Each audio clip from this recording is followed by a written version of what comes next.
వాళ్ళ స్టేట్మెంట్ మరి వాళ్ళు ఎమ్మెల్యేలు వాళ్ళ స్థాయి వాళ్ళే చెప్పాలి కదా.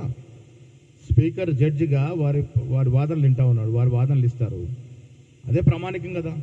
ఇప్పుడు నా వాదన, రేవంత్ రెడ్డి గారి వాదన లేక కేటీఆర్ వాదన ప్రామాణికం కాదు అక్కడ.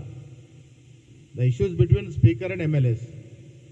స్పీకర్ నోటీస్ ఇచ్చాడు as per the supreme court direction. నోటీస్కి వాళ్ళు జవాబు చెప్పారు. ఏ ఎమ్మెల్యే ఏ పార్టీలో ఎవరు చెప్పాలి? అది వాళ్ళే చెప్పాలి కదా, వాళ్ళే చెప్తా ఉన్నారు. మరి బీజేపీ ఇప్పుడు హరీష్ రావు, కేటీఆర్ అందరూ బీజేపీ నాయకులు కలిసిండ్రు, వాళ్ళు కూడా బీజేపీ చేరినట్టు కదా. మరి ఇప్పుడు మేము వాళ్ళకి నోటీస్ ఇస్తాం, ఇది బీజేపీ పోయారు కాబట్టి బీజేపీలో చేరినట్టుగా మీరు ధృవీకరించండి అని, అంతే కదా.